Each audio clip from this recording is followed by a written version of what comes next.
अवधूत चिंतन श्री गुरुदेव दत्त। श्री स्वामी समर्थ महाराज की जय।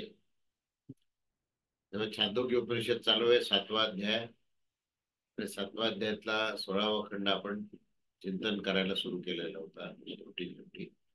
आणि त्या गोष्टीतून आपण परत एकदा थोडी पुनरावृत्ती करू.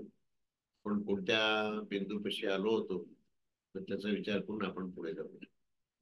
तेव्हा 16व्या खंडामध्ये विषय असा होता की सत्याला जाणणं योग्य आहे. सत्य काय आहे, सत्तत्व काय आहे, सत्य काय आहे ते जाणणं आवश्यक आहे, अशा प्रकारचं त्याचं शीर्षक आहे.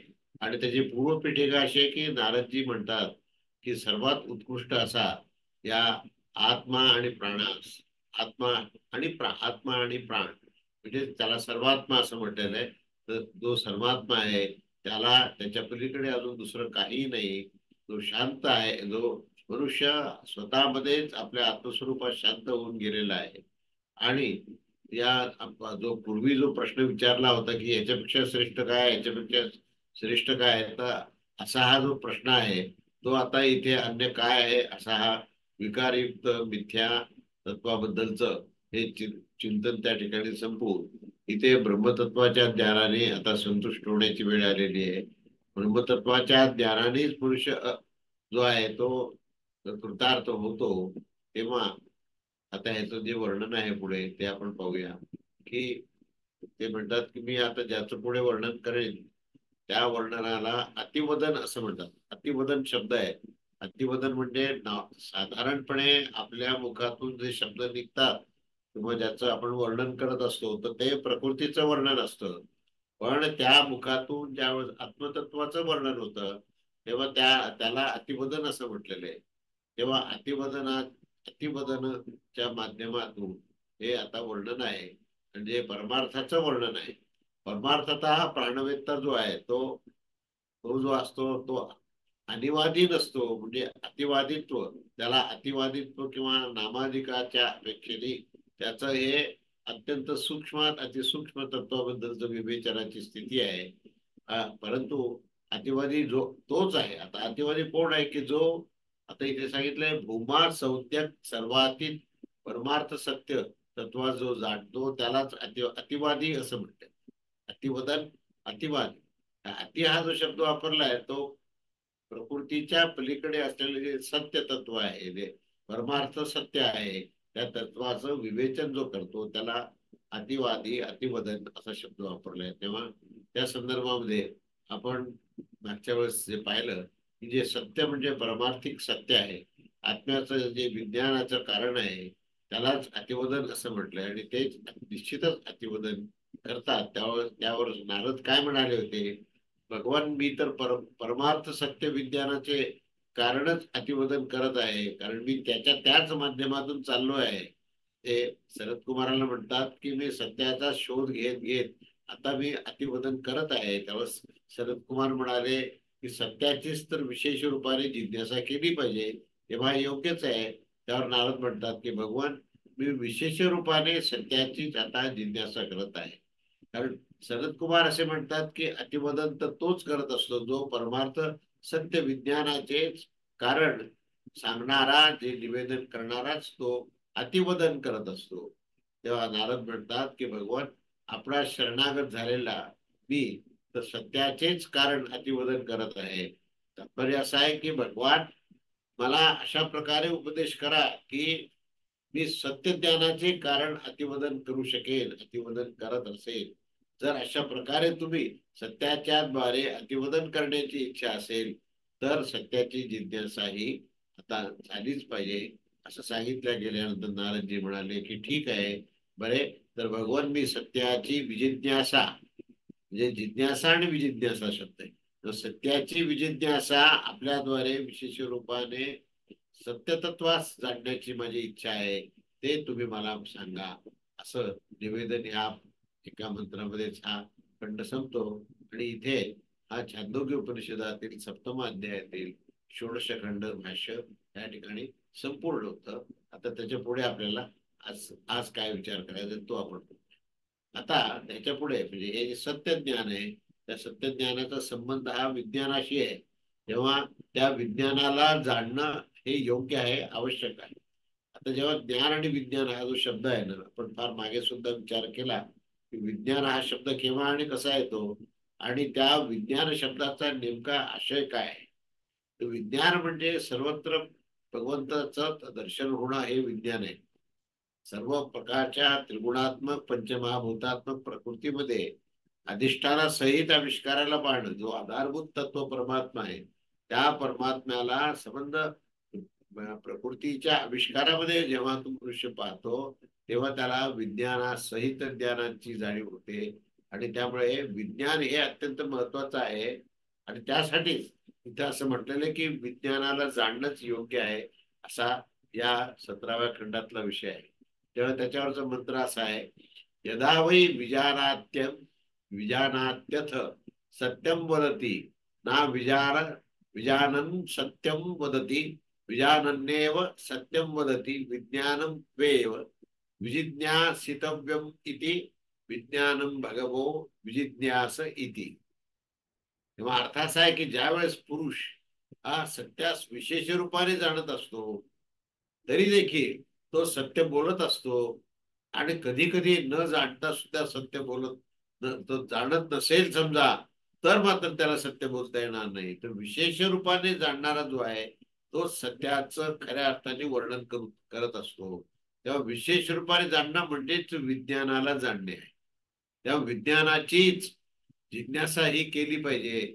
नारद म्हणतात की भगवान, मी विज्ञानास विशेष रूपाने जाणू इच्छित आहे, असं शेवटी बनवून नारद सनत कुमाराला सांगतात की ज्ञान जे आहे ते आत्मज्ञान आहे, पण विज्ञान म्हणजे विशेष रूपाने ते ज्ञान जे स्वंत ब्रह्मांडामध्ये सर्वव्याप्त जे आविष्कार आहे, त्या आविष्कारामधून परमात्म्याला पाहणं हेच विशेष रूपाने जाणणं आहे. आणि म्हणून त्या विशेष रूपाने जाणण्यालाच विज्ञान असं म्हटलेलं आहे. तेव्हा त्या विज्ञानाचं मला संबंध ज्ञान हे मला विशेष रूपाने सर्व त्याचं तत्वस्वरूप हे मला जाणायचं आहे. म्हणून शरद कुमारांना ते म्हणतात की भगवान, तुम्ही मला विज्ञानास विशेष रूपाने मला ज्ञान द्या आणि ते मी जाणू इच्छितो. तेव्हा या मंत्राचा आशय असा आहे की ज्यावेळेस पुरुष सत्यास परमार्थता जाणत असतो, अर्थात हे परमार्थता सत्य आहे अशी त्याची जाण असते, त्यावेळेस तो आपल्या वाणीवर अवलंबित असलेल्या मिथ्या असणाऱ्या विकारजात असलेल्याचा त्याग करून टाकतो. तो संपूर्ण विकारामध्ये स्थित असलेलं एक सतत सत्य आहे असे समजून पुन्हा जे काही बोलत असतो, त्यासच ते बोलणे असं म्हणता येईल. त्याचं कारण असं आहे की हे जे असत आहे, असत म्हणजे काय, की ज्याच्यामध्ये सत्याचा अभाव आहे त्याला असत म्हटलेलं आहे. आणि ते असत म्हणजे दिसणारं दृश्य आहे. त्या दिसणाऱ्या दृश्यामध्ये असणारं सत्य जर तो पाहत असेल, तर तिथे काय म्हटले की त्या असत मध्ये तो सत्तत्वाला पाहतोय, असं इथे म्हटलंय. त्या सत्तत्वाला समजून घ्यायचं असेल तर तुम्हाला केवळ त्या सूक्ष्म स्वरूपामध्ये तत्व स्वरूपातच जाणून ही पर्याप्त नाही, तर तुम्हाला जेवढा जेवढा म्हणून काय असत रूपाने आविष्कार असतो. का म्हटलेलं आहे असत रूपाने आविष्कार? कारण त्यामध्ये उत्पत्ती स्थिती लय आहे, त्या ठिकाणी निर्मिती आहे आणि नाश आहे. पण त्या निर्मिती आणि नाशाचा आधारभूत जे तत्व आहे तेच ब्रह्मतत्व आहे, तेच सत्तत्व आहे. आणि त्या सत्तत्वाला त्या सबंध आविष्कारामध्ये पाहणं हेच विज्ञान आहे. तेव्हा हे असं ह्याच्याबद्दलचं जे विवेचन आहे तेच महत्वाचं विवेचन आहे. म्हणजे त्या ठिकाणी जिज्ञासा अशी आहे की विकार देखील सत्यच आहेत, कारण की नाम आणि रूप सुद्धा सत्य आहे, त्यानेच प्राण आच्छादित होत असतो. वाघादी प्राण देखील सत्य आहे, हा मुख्य प्राण देखील सत्य आहे, अशा अन्य श्रुतीने देखील त्या ठिकाणी सांगितलं आहे. म्हणजे आता जेव्हा सत्तत्वाचा विशालतेने विचार केला जातो, तेव्हा नामरूपात्मक जे ब्रह्मांड आहे, त्या नामरूपात ब्रह्मांडामध्ये सुद्धा जे अधिष्ठान रूप जे ब्रह्मतत्व आहे, त्या ब्रह्मतत्वाला जेव्हा पाहण्याची वैज्ञानिक दृष्टी असते, तेव्हाच आपण असं म्हणू शकतो की नामरूपात्मक ब्रह्मांड देखील सत्य आहे. अन्यथा शंकराचार्यांनी काय सांगितलं की हे सर्व जे जग आहे ते मिथ्या आहे आणि ब्रह्म तेवढं सत्य आहे. पण इथे आता इथे या ठिकाणी विवेचनामध्ये जेव्हा विज्ञानाचा आधार घेतला त्यावेळेस नामरूप सुद्धा सत्यच आहे. त्याच्यामध्ये सुद्धा तेच ब्रह्मतत्व आहे. तोच परब्रह्म परमात्मा अंतर्बाह्य तो आहे. सबाह्य अभ्यंतरी तो एकच तत्व आहे. त्याच्यामध्ये भेद नाहीये. अशी अभेद्य दृष्टी माणसाची जेव्हा होते तेव्हा त्या अभेद्य दृष्टीचं हे जे स्तर सुद्धा तो अत्यंत सूक्ष्म आहे. म्हणून परवाच्या प्रवचनामध्ये दृष्टीमध्ये जेव्हा परादृष्टी होते तेव्हा तुम्हाला परादृष्टीमध्ये परतत्व जे आहे ते आविष्कारामध्ये दिसायला लागतं. तेव्हा हे अशा प्रकारे नामरूपामध्ये दिसणारं जे सत्य आहे ते सत्य कसं आहे तर ते प्राणाने आच्छादित आहे. वाघ इत्यादी प्राण देखील सत्यच आहेत आणि मुख्य प्राण देखील सत्य आहे अशा अन्य श्रुतीमध्ये त्या ठिकाणी सांगितलं. तेव्हा त्याच ही त्या ठिकाणी जिज्ञासा मांडलेली आहे. त्याच्यावर समाधान करताना सांगतात की हे सर्व तुम्ही सांगतायत ते अत्यंत ठीक आहे, उत्तम आहे, उचित आहे, योग्य आहे. तेव्हा श्रुतीच्या अंतर्गामध्ये जे विकाराचं सत्यत्व दाखवलं आहे ते अवश्यच दाखवलं गेलं आहे. परंतु ते परमार्थाच्या तुलनेत दाखवलेले नाही. तर मग काय आहे तर इंद्रियाच्या विषयासंबंधी जे विषय होणे आणि न होणे याच्या अपेक्षेने सत हेच सत व त्यात अशा प्रकारे तिथे सत्याचा उल्लेख केलेला आहे. अशा प्रकारे तेथे सत्याचा उल्लेख केलेला आहे आणि त्याच्याद्वारे तेथे परमार्थ ही सत्याची उपलब्धीच विवक्षित आहे. त्यामुळे येथे असं सांगितलं गेलं आहे की वाघादी प्राण हेच सत्य आहे आणि मुख्य प्राण सुद्धा हे त्याचा आधारभूत सत्य आहे. तेव्हा येथे देखील ते इष्टच आहे.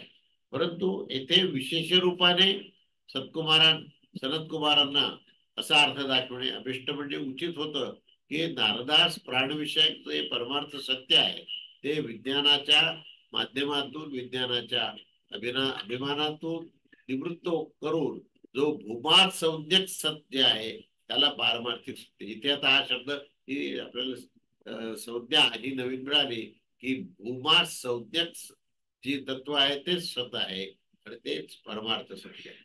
म्हणून तुम्ही ज्यावेळेस त्याच्या सर्व आसक्ती कामना ह्याच्यापासून तुम्ही निवृत्त होता आणि मग तुम्ही ज्याला पाहता त्यावेळेस विशेष रूपाने दिसणार जे काही दृश्य आहे त्याच्यामध्ये अदृश्य असलेलं ते ब्रह्मतत्व ज्यावेळेस दिसतं तेव्हा त्याला भूमा संज्ञक सत असं म्हटलेलं आहे. हा भूमा या संकल्पनेचा पुढे खूप विस्तार येईल.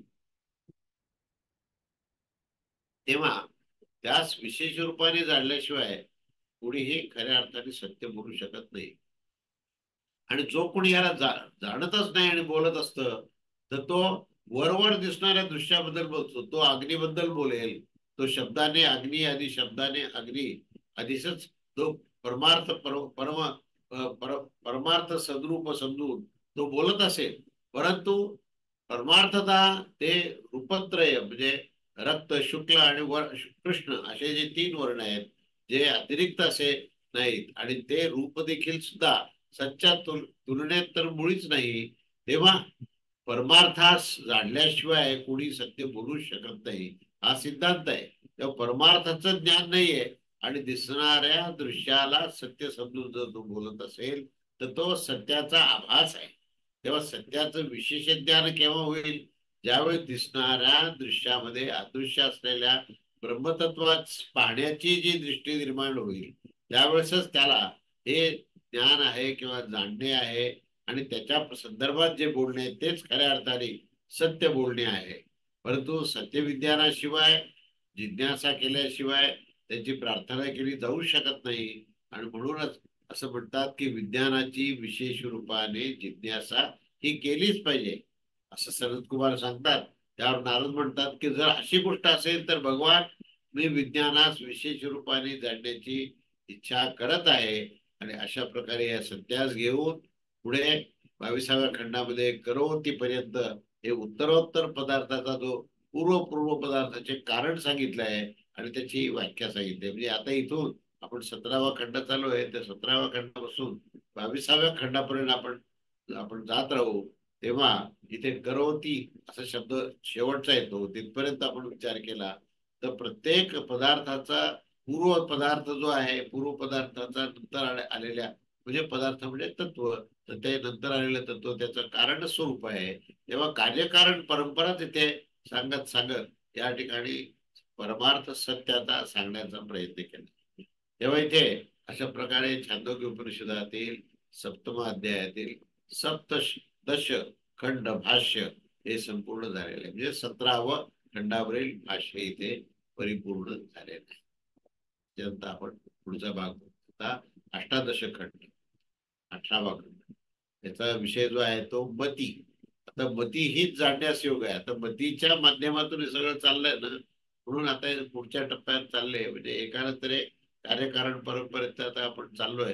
आणि सगळा जो आता या ठिकाणी जो जी भूमिका आहे ती आत्मतत्वाच्या संदर्भातली आहे. म्हणून आपण सत्याच्या शोधामध्येच जे विविध प्रकारचे जे तत्व आहेत शोधण्याकरता लागणारे, त्याचा विनियोग करून सत्य आपल्याला समजू शकतं. तर त्याचा आपण उल्लेख करून एकानंतर एक हे पाहतोय.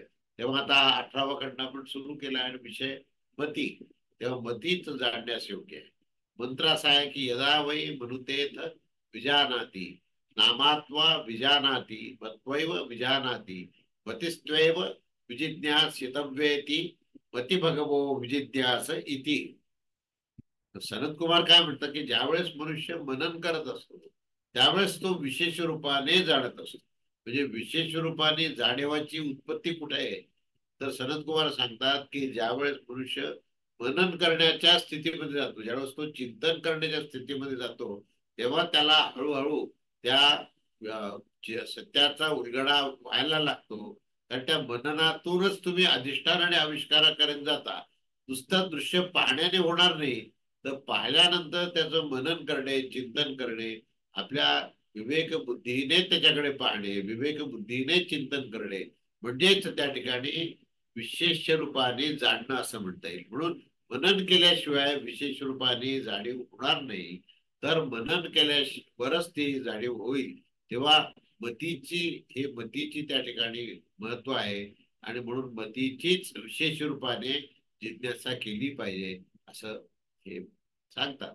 त्यावेळेस नारद म्हणतात की भगवान मी तर मतीच्या विज्ञानाचीच इच्छा करत आहे, त्याच्याबद्दल तुम्ही मला औषध ज्ञान द्यावं. म्हणून या पहिल्या मंत्राचा आशय असाच आहे की ज्यावेळेस मनुष्य मनन करत असतो त्यावेळेस त्या मननाचं जे काही सामर्थ्य आहे ते मतीतून मिळतं.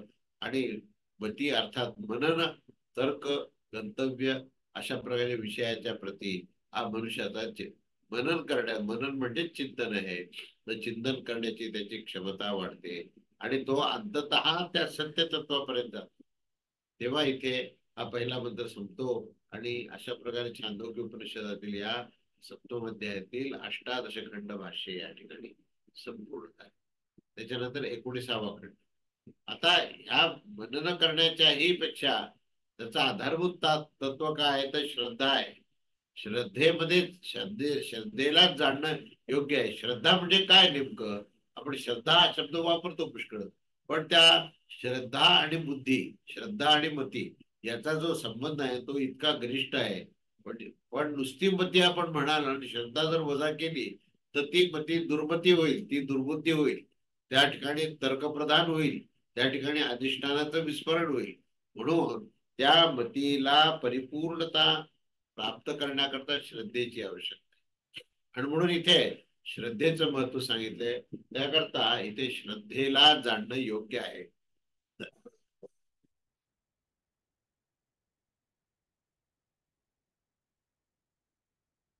तेव्हा 19वा खंड श्रद्धेला जाणणे योग्य आहे हा विषय.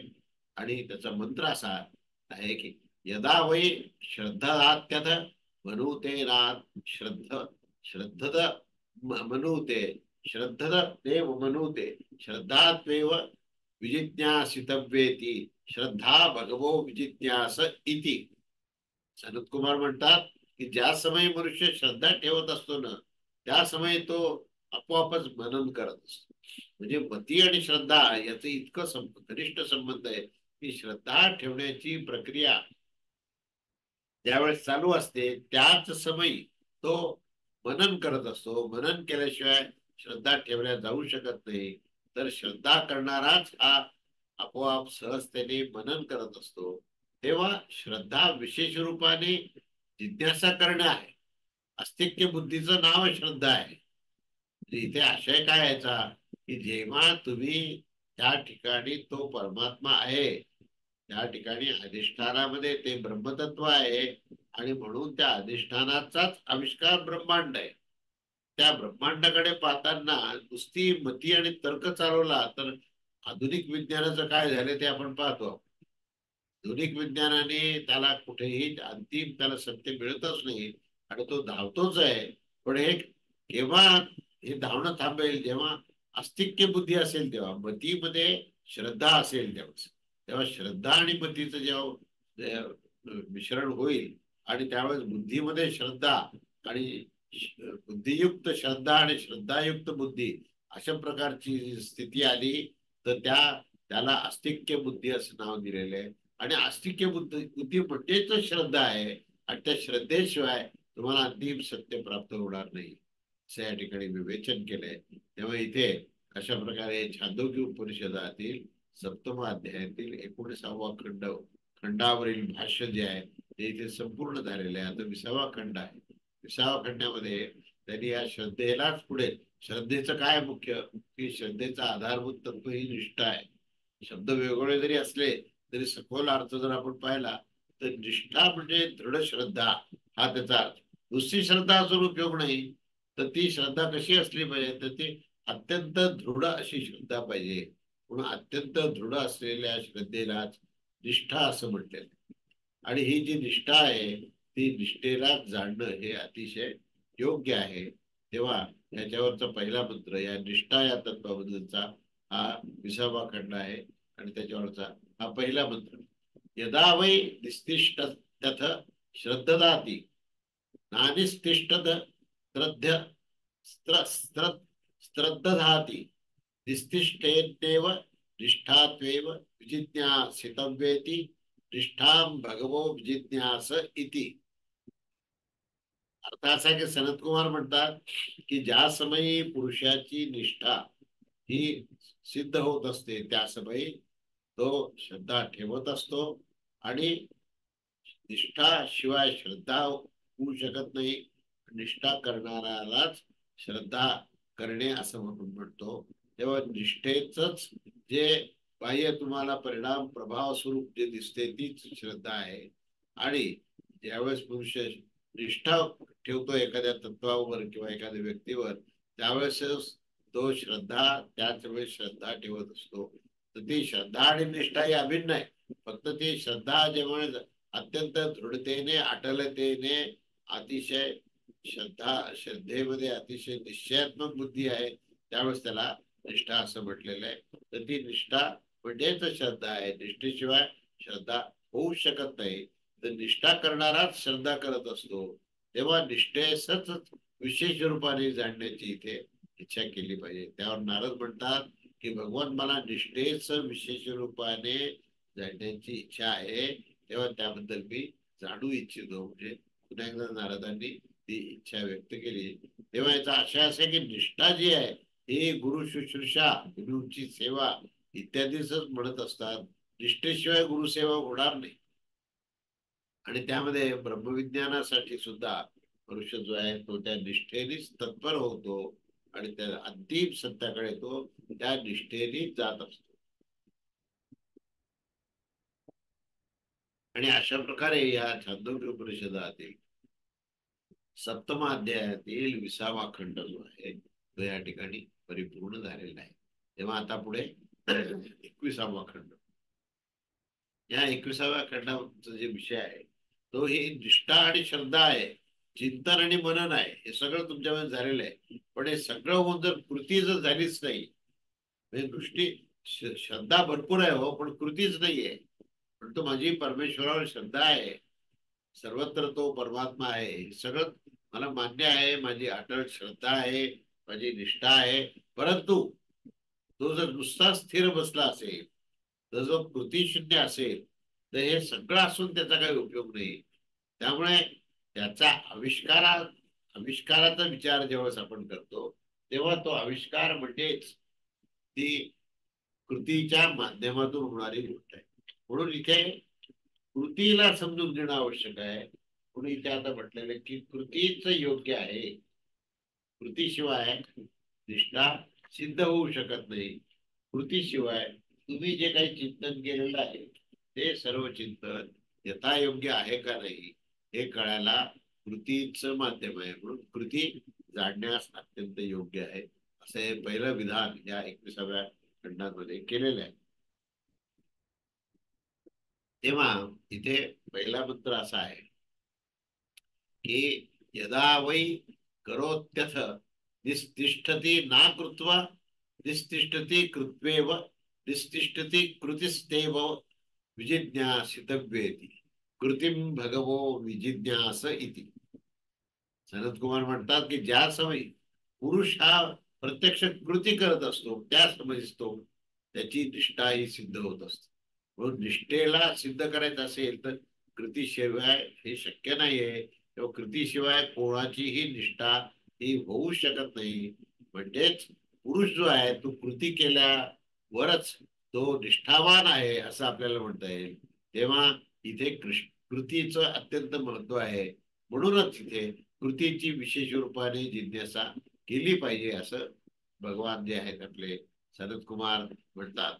तर नारद म्हणतात की भगवान मी कृतीची विशेष रूपाने जिज्ञासा करत आहे, म्हणजे मला त्याची जिज्ञासा आहे, त्याचं परिपूर्ण ज्ञानाची मला अत्यंत जिज्ञासा आहे. तेव्हा या मंत्रामध्ये आशय असा आहे की ज्या समयी मनुष्य कृती करत असतो तेव्हा कृती म्हणजेच इंद्रिय संयम आणि चित्ताची एकाग्रता करून तो प्रत्यक्ष कार्यवाही करणे, त्याला कृती असा शब्द म्हटलेला आहे. तेव्हा कृती जी आहे त्याच्यामध्ये एकाग्रता सांगितली आहे, आणि त्या कृतीच्या प्रत्यक्ष कार्यवाहीनेच ही उपयुक्त विपरीत कर्माने केलेली जी निष्ठा आहे ती निष्ठा होऊन आपण त्या निष्ठेच्या माध्यमातून कृतीच्या प्रत्यक्ष कार्यवाहीतून आपण विज्ञानापर्यंत पोहोचणार. विज्ञान म्हणजेच सर्वत्र वासुदेवाची प्रतीती. ही विज्ञानापर्यंत आपण पोहोचून समस्त साधना त्या ठिकाणी परिपूर्ण होईल. अशा प्रकारे या छांदोग्य उपनिषदातील सप्तमाध्यायातील 21व्या खंडावरचं भाष्य पूर्ण झालं. 22वा खंड काय म्हणतो ते बघूया. त्या 22वा खंड असं त्याचं विधान आहे सुरुवातीला की हे सुखच जाणण्यास योग्य. आता इथे जो सुख शब्द वापरला तो म्हणजे काय, तो ब्रह्मतत्वाचा आनंद आहे. तो चितानंद तत्वामध्ये संचित आणि आनंद हा जो शब्द आहे त्याला ते परमसुखही म्हटलेलं आहे, किंवा इथे आता सुख म्हटलेलं आहे. सुख म्हणजे चैतन्य आनंद आहे. तर त्या सुखाला जाणणं आवश्यक आहे असं विधान इथे केलेलं आहे. तेव्हा त्या संदर्भातला मंत्र असा आहे, यदा वै सुखम लभते यत् करोति ना सुखम लब्ध्वा करोति सुखमेव लब्ध्वा करोति सुखम त्वेव विजिज्ञासी तज्ञ व्यमिति सुखम भगवो विजिज्ञास इति. सनत कुमार म्हणतात की जेव्हा मनुष्यास सुख प्राप्त होत असतं तेव्हा तो कृती करत असतो. सुखाशिवाय कोणतीही कृती होणार नाही, करता येणार नाही. सुखप्राप्ती हेच कृतीचं परिणिती आहे, त्याचं तात्पर्य आहे. कृतीतूनच त्याला सुख हे मिळत असतं. तेव्हा सुखाशिवाय कोणती कृतीही परिपूर्ण होणार नाही. तर सुख प्राप्त करूनच अथवा प्राप्त करण्याची आशा ठेवूनच जो कृती करतो तेव्हा सुखाचीच विशेष रूपाने या ठिकाणी जिज्ञासा केली पाहिजे असं शरद कुमार सांगत असताना नारद असं म्हणतात की भगवान मी तर सुखाची विशेष रूपाने जिज्ञासा करत आहे. तेव्हा या मंत्राचा आशय असा आहे की तो कृती देखील ज्यावेळेस सुख मिळतं तेव्हाच तो कृती करत असतो, आणि ज्यावेळेस तो असे मानत असतो की मला पुढे दाखवले जाणारे जे अतिशय निरतिशय असं जे सुख आहे ते मला प्राप्त झालं पाहिजे, तेव्हाच ते सुख होईल. त्या निश्चयानेच त्याचे त्या निष्ठेनेच त्याला ते सुख प्राप्त होईल. आणि ज्या प्रकारे लौकिक कृती ही दृष्टफलजनित सुखाच्यासाठी होत असते, अगदी त्याच प्रकारे या प्रसंगामध्ये देखील सुखाशिवाय कोणतीही कृती ही परिपूर्ण होणार नाही. ज्याला आपण कृती कृती म्हणतो तर ती कृतीची परिपूर्ती ही शेवटी त्या सुखाशिवाय होणारच नाही. म्हणून त्याला ही मुख्य जो भाग आहे सुख, सुख जे म्हणतो तर ते सुख कसं प्राप्त होईल तर त्या कृतीतून सौख्य पा, त्या कृतीचं फल म्हणजे सुख आहे. तर ते फल भविष्यकालीन होणार असेल तरी त्याला लब्ध्वा असा शब्द म्हटलेला आहे की लब्ध्वा म्हणजे प्राप्त झाल्यावर, हे पूर्व क्रियारूपाने सांगितले जात आहे. कारण की त्याच्या उद्देशानेच ही प्रवृत्ती होण्याची शक्यता आहे. हे जर कळालं तरच तो कृती करेल. तेव्हा हे आता हे प्राप्त होत आहे, ही कृतीपासूनच उत्तरोत्तर साधनांच्या उपलब्धीवर सत्याचा स्वतःचा अनुभव येत राहील. आणि त्याच्या विज्ञानासाठी हे पृथक प्रयत्न केला पाहिजे. आणि यावरूनच असं सांगितलं आहे की सुखाच्याच विशेष रूपाने जिज्ञासा केली पाहिजे. त्यानंतर भगवान म्हणतात की मी सुखाची विशेष रूपाने जिज्ञासा करत आहे, असं नारद मुनी हे त्यांना सांगतं. आणि सुख विज्ञानाच्या प्रती जे अभिमुख झालेले नारदजी आहेत, त्यांनाच झालेले जे नारद आहेत, त्यांनाच हे सर्व विवेचन हे सनत कुमार सांगत आहे.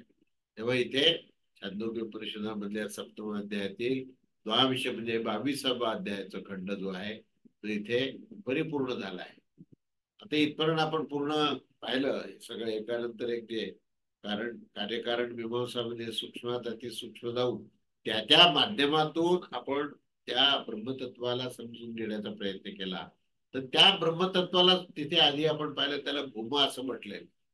त्या आत्मतत्वालाच भूमा असं म्हटलंय.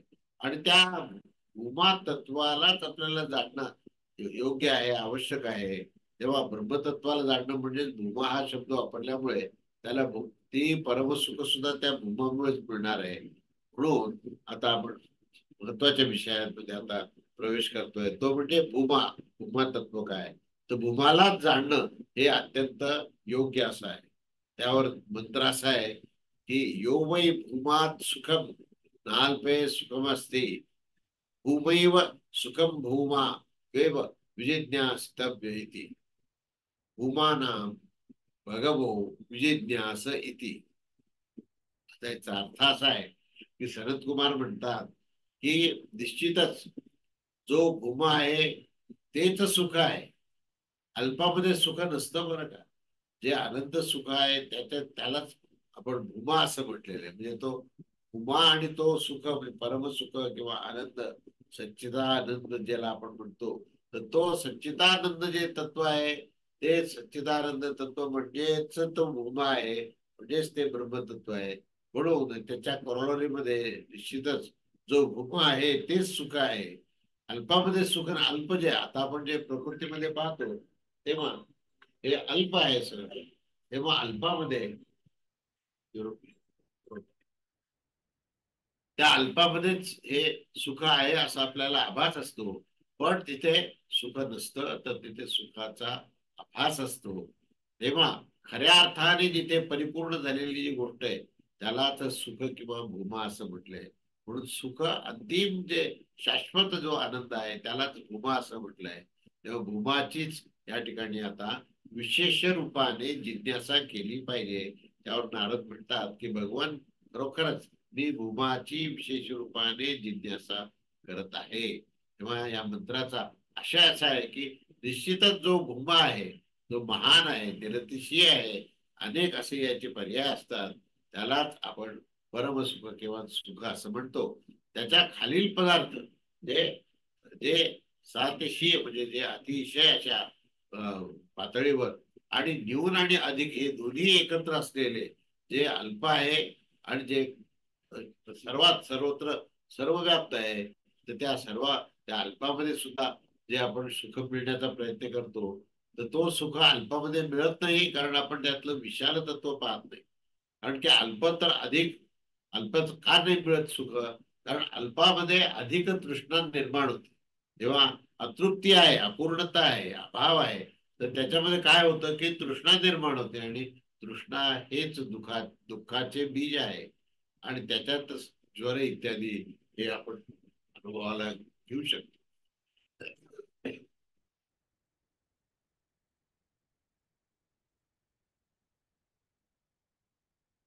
तेव्हा आत्म्यामध्ये जे सुख असतं ते सुख प्राप्त करणं कठीण आहे.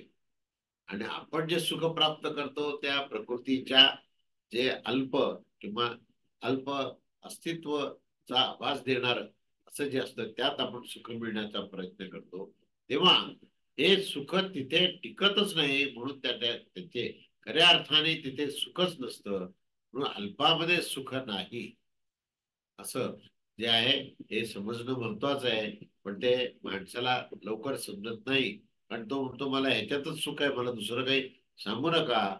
पण त्याला निवेदन करत असताना इथे सांगितलंय की भूमा भूमा हे जे तत्व आहे, तर ते भूमाच सुख आहे, भूमाच सुखरूप आहे. कारण की भूमामध्ये दुःखाचं बीजरूप तृष्णा इत्यादिकाचा कुठल्याही प्रकारचा संभव नाही. म्हणून अंतिम तत्व हे भूमा आहे, आणि त्या भूमामध्ये सर्वतोपरी हा परमसुख अशा प्रकारचं त्या ठिकाणी आहे. म्हणून अशा भूमा तत्वाला आपण अतिशय जिज्ञासेने जाणलं पाहिजे, असं हे निवेदन या ठिकाणी छांदोग्य उपनिषदामधील त्रयोविषय म्हणजे 23वा अध्याय, 23वा जो खंड आहे, तो खंडावरील हे जे भाष्य झालेलं आहे ते परिपूर्ण झालं आहे. तेव्हा आता ह्याच्या पुढे आपण भूमा या तत्वावरच आपण आता त्याच प्रतिपादन पाहूया. हे भूमाच्या स्वरूपाचं प्रतिपादन हा विषय आता या 24वा खंडात घेतलेला आहे. तेव्हा 24वा खंड हा अतिशय महत्वाचा आहे, आणि त्या ह्या खंडामध्ये जे सांगितलं आहे, विवेचन केलं आहे, ते आपल्याला हे अंतिम ज्ञान देणार आहे. तेव्हा हा भूमा जो आहे तो कोणत्या लक्षणाचा आहे हे या मंत्रामध्ये दाखवतात. तेव्हा मंत्र पहिला मंत्र असा आहे की यत्र नान्यत पश्यती नान्यत क्षणयती नान्यत द्विजानती स भूमाय, यत्र नान्यत पश्यंतंश शृणान्ते ज्ञान द्विजांतर्यम स भगवः कस्मिन् प्राप्ति कस्मिन् प्रतिष्ठति इति स्वे महिम्नि यदिवान महिम्निति. तर इथे त्या भूमाचं वर्णन केलेलं आहे. सनत कुमार म्हणतात की जेथे अन्य काही दिसत नाही, अन्य काही श्रवण होत नाही, अन्य काही जाणल्या जात नाही, तर त्यालाच भूमा असं म्हटलंय. परंतु जेथे अन्य काही पाहत असतो, अन्य काही ऐकत असतो, किंवा अन्य काही जाणत असतो, ते अल्प आहे, म्हणून तो भूमा होऊ शकत नाही.